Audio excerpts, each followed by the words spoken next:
여러분, 남자들은 대부분 액션 영화를 좋아합니다.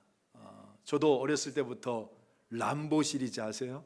람보 시리즈 좋아했고, 또 주윤발이 나오는 영웅본색을 보면서 막 바바리 코트를 따라해봤던 그런 기억들도 나고, 남자들이 굉장히 액션 영화를 좋아해요.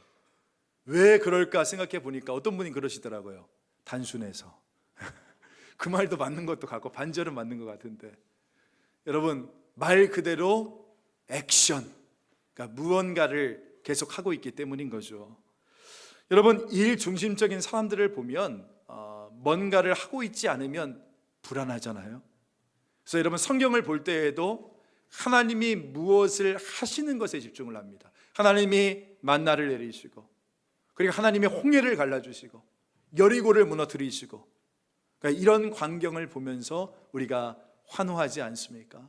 근데 여러분, 물론 하나님이 행하시고 위대한 일을 찬양하는 것은 마땅합니다. 마땅해요. 그런데 우리가 잊지 말아야 될 그 사실은 무엇이냐면, 여러분, 하나님께서 오늘 저와 여러분의 역사를, 인생을 인도하실 때에, 주도하며 나아가실 때에 늘 액션만 있는 게 아니라는 거예요. 때로는요, 내 인생의 한복판 가운데 찍으시는 쉼표가 있다는 사실을 기억하셔야 됩니다. 하나님의 쉼표가 있다는 겁니다. 우리가 이 책을 볼 때에도 띄어쓰기가 굉장히 중요하거든요. 글자와 글자 사이에, 장과 장 사이에 이 아무런 여백이 없이, 여러분, 글자가 빽빽히 차 있다고 한번 생각해 보세요. 성경을 보는데 안 그래도 성경 보다가 막 잠자잖아요. 근데 이 글자가 빽빽히 와 있어. 그럼 어떻습니까? 읽을 엄두가 나지 않습니까? 그래서 여러분, 중간중간에 여백이 있어야 책이 완성이 되어지는 겁니다. 음악도 그렇죠. 우리 찬양대 오늘 찬양을 했는데 악보 사이에, 그 음표와 음표 사이에 반드시 여백이 필요하다니까요. 여러분, 다윗의 시편을 보면 셀라라고 나옵니다. 그렇죠, 셀라. 혹시 질문, 이 셀라가 무슨 뜻인지 아시는 분? 셀라, 뭐 살라 뭐 이런 것도 아니고, 셀라 뭐예요? 셀라라는 것은 쉬다, 이제 쉼표라는 뜻을 가지고 있어요. 그래서 여러분, 시편 읽을 때 셀라 나오면 읽지 마세요. 그거 꼭 읽으시는 분이 계시는데 그냥 쉬시면 되는 겁니다.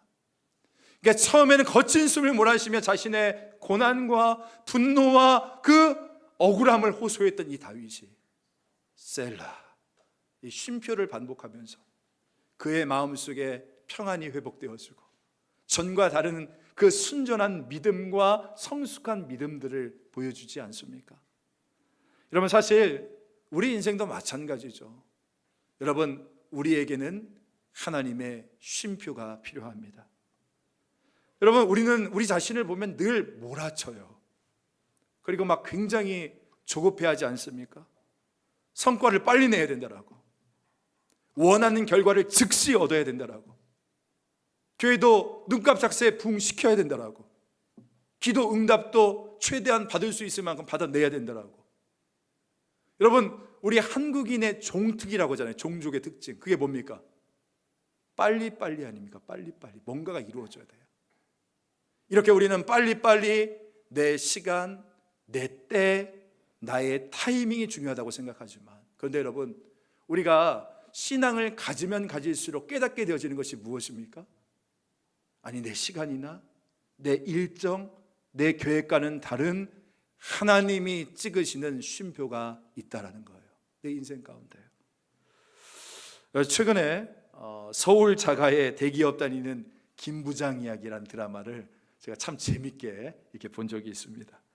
71년생 대기업 부장 김낙수 부장, 그죠? 25년간 실수 없이 이 회사 생활을 하면서 그가 가장 가치 있다고 생각했던 것은 바로 임원 승진이었습니다. 그래서 거기에 목숨을 걸잖아요. 그런데 임원 승진은커녕 그는 일종의 권고사직을 당하죠. 여러분, 내 자리가 있다는 것의 그 의미, 그리고 그 자리를 상실했을 때 오는 충격, 그리고 그 회복의 어려움, 그는 그것이 인생의 마침표라고 생각했어요. 그래서 절망하죠. 근데 이 드라마는 우리에게 무엇을 이야기해 주냐면, 그것이 결코 우리의 인생의 마침표가 아니라는 것을 우리에게 보여줍니다. 잠깐 멈춰졌던 그 쉼표를 통해서, 그렇잖아요, 내가 그동안 그 바쁜 세월 속에 잊고 있었던 가족의 소중함, 그 진정한 자아를 발견하게 되어주면서 대기업 부장 김 부장으로서의 삶이 아니라 인간 김남수로서의 그 삶을, 인생의 틀을 다시금 짜게 되어지는 것입니다. 저도 이제 비슷한 연배가 되니까 이 드라마를 보면서 참 많은 것들이 생각되어지게 되어지더라고요. 여러분, 잠언 13장 말씀을 보면 이런 말씀이 있어요. 소망이 더디 이루어지면 그것이 마음을 상하게 한다라고 나옵니다. 여러분, 물론 기도가 응답되지 않는 시간들이 너무 길어질 때 우리의 몸과 마음은 너무나 지치기 쉽습니다. 괜히 마음 서글퍼지잖아요. 기도 응답이 늦어질 때. 또 어떻습니까? 하나님 은근히 원망스럽고 기도에도 힘이 붙지가 않죠. 근데 여러분께 권면합니다. 여러분, 이럴 때일수록 우리가 희망을 잃지 않고 내 인생 가운데 회개의 쉼표를 찍고 다시 시작의 쉼표를 찍을 수만 있다면 저는 믿어요. 그 쉼표는 새로운 여러분의 인생 시즌의 출발점이 되어질 수 있다라고 저는 믿습니다. 그러므로 여러분, 하나님께서 여러분의 인생에 쉼표 찍어 놓으신 곳에 여러분이 마침표 찍지 마세요. 우리 인생의 가장 불행은 뭔지 압니까? 내가 내 인생의 마침표를 찍는다는 거예요. 난 안 돼. 절망하고 낙심합니다. 근데 아니에요. 그건 마침표가 아니라 쉼표라는 거예요. 여러분, 하나님의 쉼표는 아직 게임이 끝나지 않았다는 것입니다. 하나님이 여러분을 위해서 준비하신 후반전이 있다는 것이에요. 그러므로 여러분, 전반전 스코어 보고 포기하지 마시고 하나님이 예비하신 놀라운 계획을 더욱더 기대하며 꿈꾸며 소망하며 나갈 수 있는 오늘 저와 여러분 되어지기를 주 예수님의 이름으로 간절히 소망합니다. 우리 1절 말씀 같이 한번 읽어볼까요? 1절 말씀 시작. 그 후에 다윗이 여호와께 여쭈아르되 내가 유다 한 성읍으로 올라가리이까 여호와께서 이르시되 올라가라. 다윗이 아뢰되 어디로 가리이까 이르시되 헤브론으로 갈지니라. 여러분, 오늘 본문에 보니까 그 후에라고 나옵니다. 지난주 말씀 기억나시죠? 이제 블레셋과의 전쟁에서 사울이 죽은 후에 시간이 약간 흐른 어느 시점인 것 같아요. 여러분, 사울이 죽었지만 이제 다윗은요 고민이 많았어요. 자신의 행보에 대해서 이제 어떻게 해야 될지 정말 고민이 많았을 겁니다. 지금까지는 블레셋 왕이었던 아기스 왕이 다윗을 정말 잘해주었거든요. 그렇잖아요. 머물 곳도 내어주었고 모든 편의도 다 잘 봐줬죠. 그 이유가 무엇이었습니까? 다윗에게 잘해준 이유가 뭐였어요? 한 가지 이유였죠. 뭡니까? 다윗을 이용해서 사울 왕을 치려고 했던 거 아니었습니까? 이의제의, 그죠? 오랑캐를 통해서 오랑캐를 물리치는 거. 그런데 이제 사울이 죽었단 말이에요. 이 말은 이제 다윗이 여러분 더 이상 효용 가치가 있어요, 없어요? 없다라는 거예요. 없다라는 거. 그러니까 어떻게든 자기들에게도 굉장히 불편했던 존재인 다윗을 어떻게든 제거하려고 하지 않았겠습니까? 게다가 다윗이 이스라엘로 돌아가는 것도 쉽지가 않았습니다. 지금 이스라엘이 사울이 죽었다고 다윗을 기다리고 있는 것도 아니었어요. 그러니까 아직도 이스라엘에는 사울의 추종 세력이 굉장히 많아요. 이제 우리 다음 주에 우리 말씀 살펴볼 건데 이 추종 세력들이 모여서 이 사울의 네 번째 아들이죠. 살아있는 마지막 아들 이스보셋을 앞세워서 새로운 왕조를 열거든요. 참 산 넘어 산이라고. 그렇죠, 여러분. 사울만 죽으면 될 줄 알았잖아요. 다윗은 자기를 쫓아오는 사울만 죽이면 다 끝나는 줄 알았는데 새로운 문제가 산적해 있네요. 여러분 보니까. 여러분, 우리 인생도 그렇지 않습니까? 대학만 집어넣으면 다 끝날 줄 알았어. 근데 어떠세요, 여러분? 그때부터 시작이지 않습니까? 한 가지 문제만 해결되면 다 끝나고 다리 쭉 뻗고 편안히 잘 줄 알았는데 또 다른 문제가 나에게 다가오는 거예요. 여러분, 이것이 인생의 문제인 것이죠. 자, 그런데 자, 이런 불안하고 힘든 역사의 소용돌이 속에서 이제 다윗은요, 성도가 할 수 있는 가장 현명한 선택을 하게 되어줍니다. 그게 무엇입니까? 다시 한번. 그 후에 다윗이 여호와께 뭐 했다고요? 여쭈어 아뢰되. 저는 이 짧은 한 문장 가운데서 굉장히 큰 영적인 울림을 느꼈습니다. 다윗이 하나님께 여쭈어 아랬다. 이 다윗이 굉장히 그냥 불안해가지고 저 어떻게 하면 좋을까요? 여러분, 이 사람 저 사람 찾아다니면서 물어보지 않았다는 거예요. 아니면 자기 부하시켜서 야, 민심이 좀 어떤가 좀 알아봐라. 갤럽으로 여론조사 시키지도 않았다는 거예요. 대신 이 다윗은 골방에 들어가서 이제 하나님 앞에서 무릎 꿇고 겸손히 부르짖고 나아갔다는 것입니다. 그래요, 여러분, 우리 인생에도 이 다윗처럼 무언가를 결정해야 되는 중요한 시기가 있습니다. 이런 불완전한 어떤 전국 가운데 휩싸일 때, 그리고 이런 어떤 중요한 결정을 앞두고 여러분, 절대 서둘러서는 안 됩니다. 사실 지금 눈에 보이는 정황만 보면 다윗에게 굉장히 유리하게 돌아가지 않습니까? 보세요, 사울도 죽었죠. 이미 사울의 세 아들도 죽었죠. 사무엘이 자기에게 기름도 부어 주었죠. 보니까 백성들의 민심도 전부 다 자기를 향하고 있거든요. 그렇기 때문에 하나님이 나에게 문을 열어주셨다. 자, 수도 기브온으로 진격하자. 내가 왕이 되어야 되겠다. 그런데 다윗은 그렇게 경거망동하지 않았다는 것입니다. 여러분, 다윗의 특징, 다윗이 믿음의 사람으로 기억되어지는 그 이유, 그것은 바로 이런 결정적인 순간을 앞두고 하나님의 뜻을 늘 물었다는 거예요. 여쭈었다는 것입니다. 사랑하는 성도 여러분, 이게 바로 하나님께서 이 사울과 비교해서 다윗을 가리켜 너는 내 마음에 합한 자라라고 말씀하신 그 이유입니다. 내 마음에 합한 자다. 제가 이걸 NIV 성경으로 보니까 영어로 이렇게 나왔더라고요. A man, 한 남자, after my own heart라고 나와 있어요. 그러니까 이것을 우리가 직역하면 이런 뜻이 되겠죠.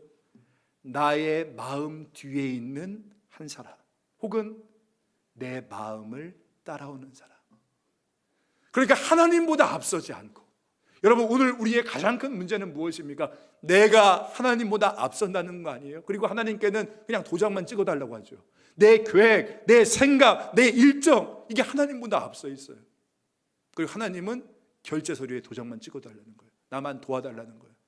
이게 우리의 솔직한 모습인데, 하나님보다 앞서지 않고 언제나 내 뜻이 아니라 그 하나님의 말씀을 통해서 하나님의 뜻이 어디에 있는지를 헤아려서 그 하나님의 뜻만 쫓아가는 사람, 이것이 바로 하나님이 인정한 하나님 마음에 합한 사람의 모습이라는 것입니다.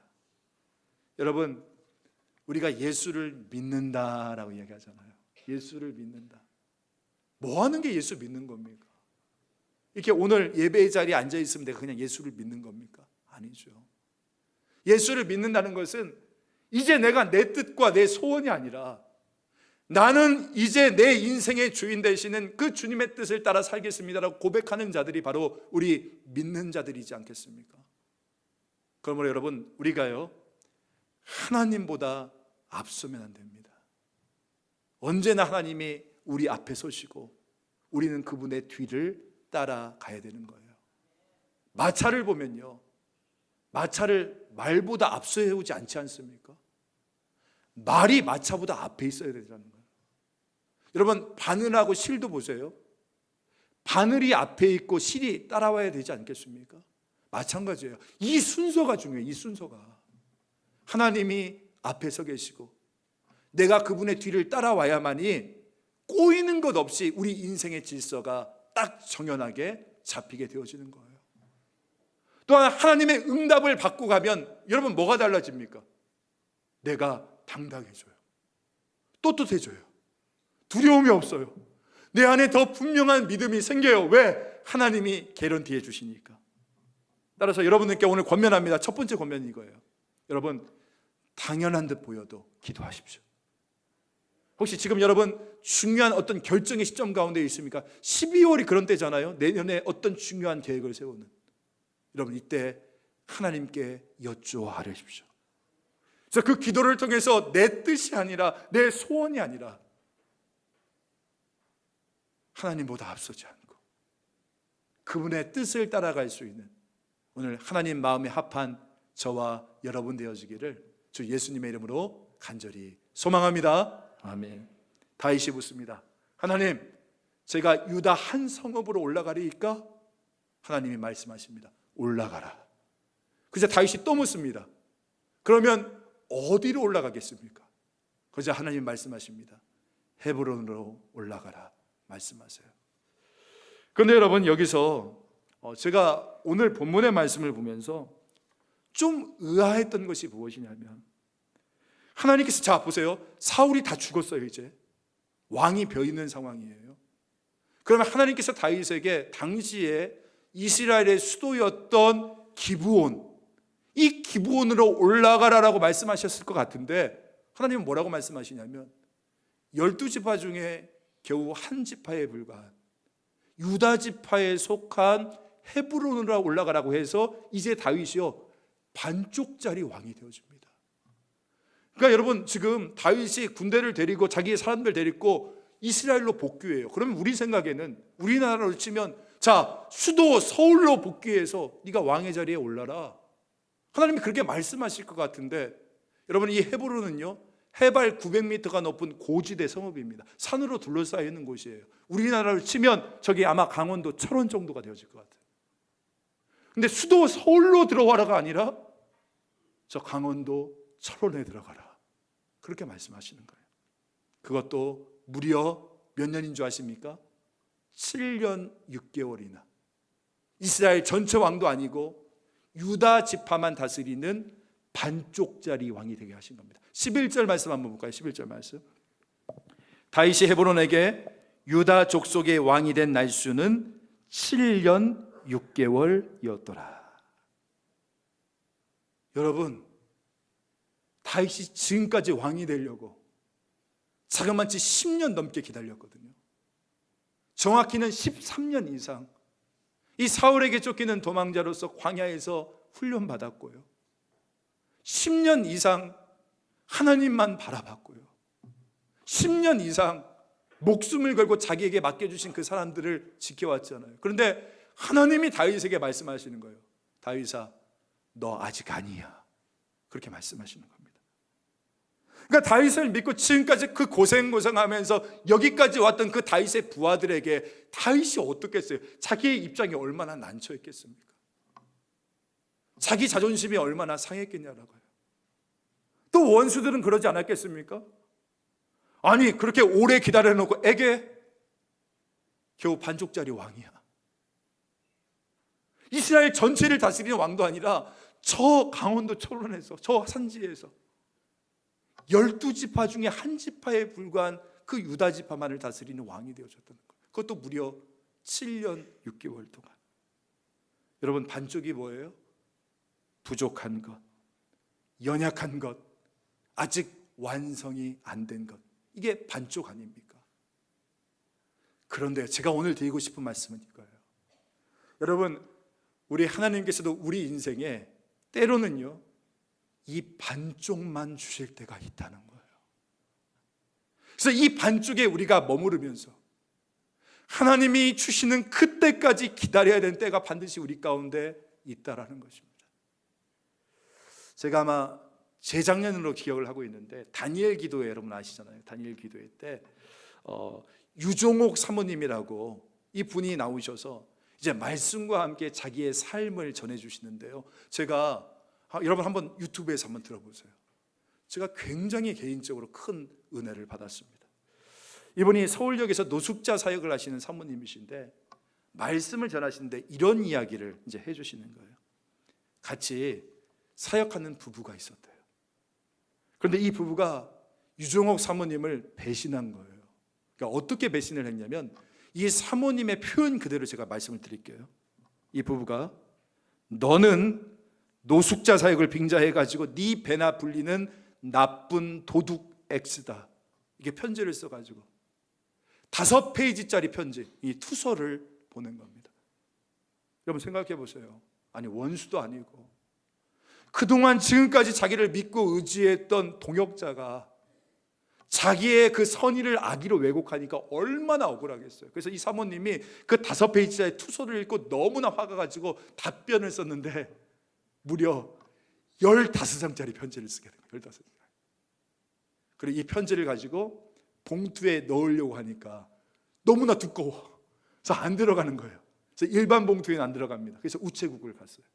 그래서 우체국에 가서 서류 봉투를 사서 집어넣고 보내려는 그 순간에 그때 하나님이 자기의 마음속에 이렇게 말씀해 주시다는 거예요. 너 그렇게 억울하니? 난 너보다 훨씬 억울했는데 넌 그렇게 할 말이 많니? 그러면서 이사야 53장 7절의 말씀이 마음속에 떠오르더래요. 그는 곤욕을 당하여 괴로울 때에도 그의 입을 열지 아니하였습니다.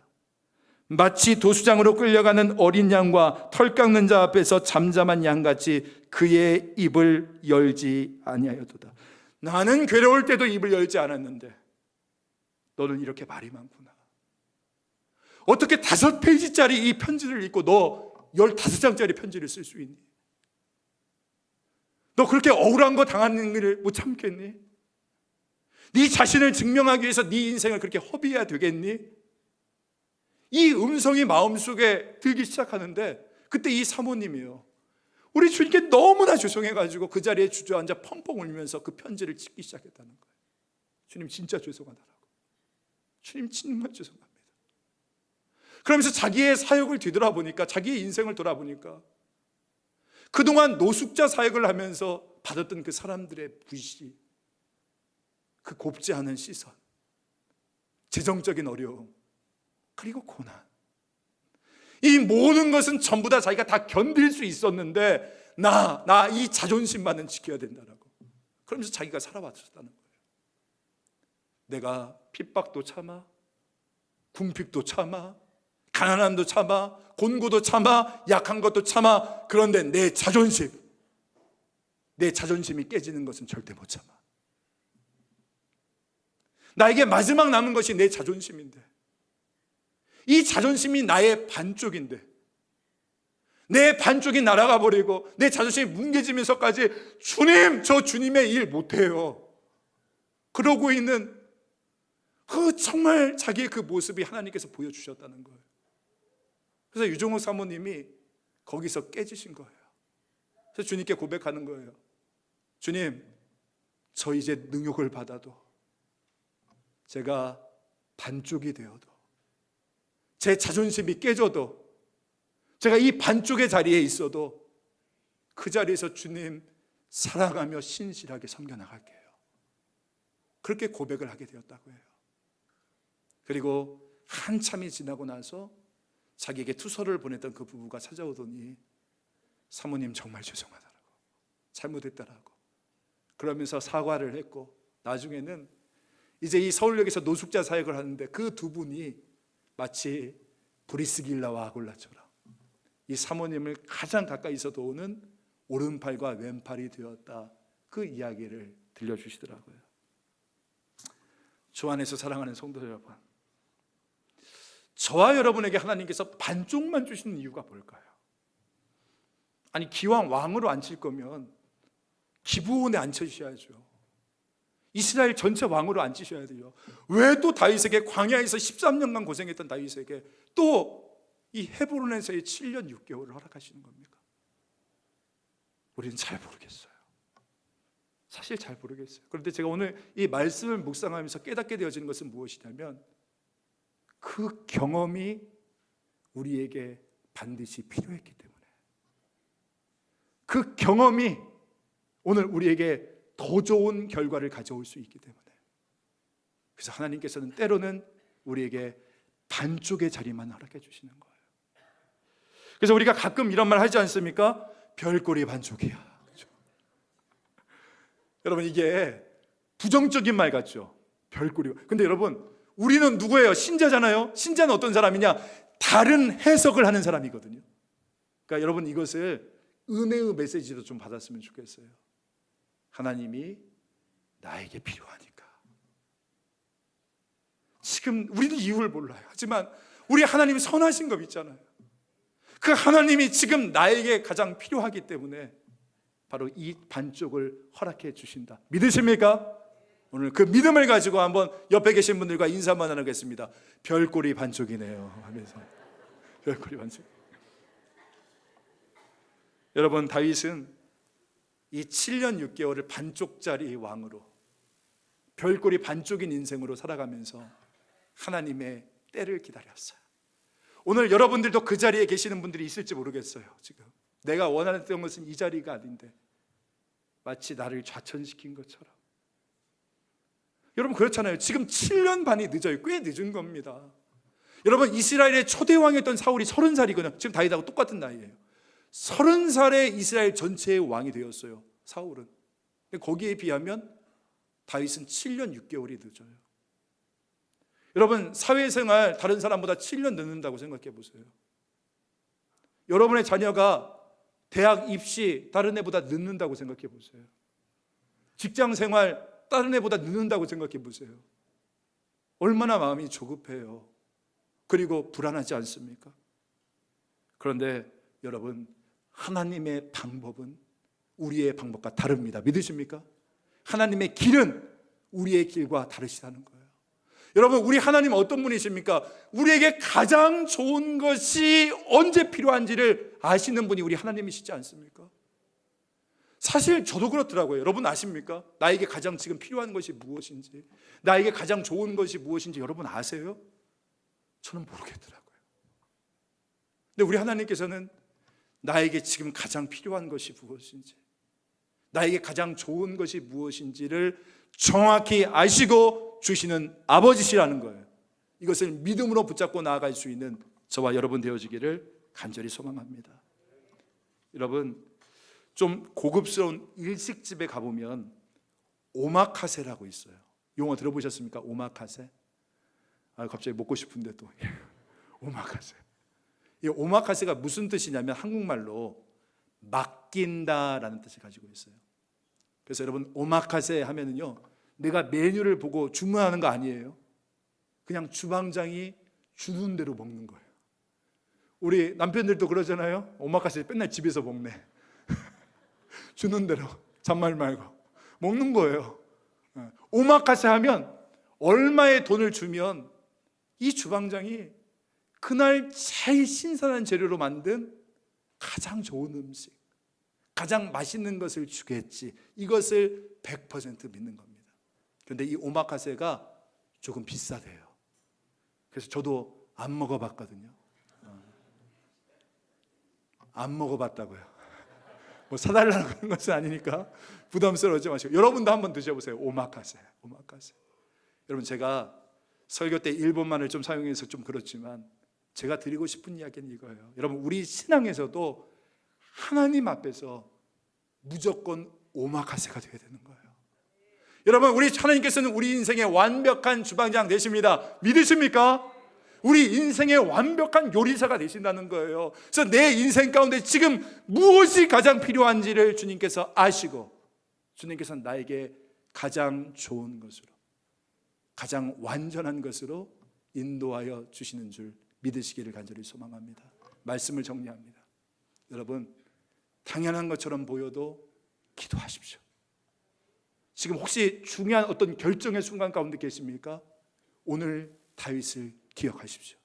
하나님께 여자와 아릴 때에 하나님보다 앞서지 않고 그분이 내 앞장서서 우리의 인생의 구름기둥과 불기둥이 되어줄 때에 하나님께서 오늘 우리를 선한 목자가 되어주셔서 최고의 길로 인도하여 주실 줄 믿습니다.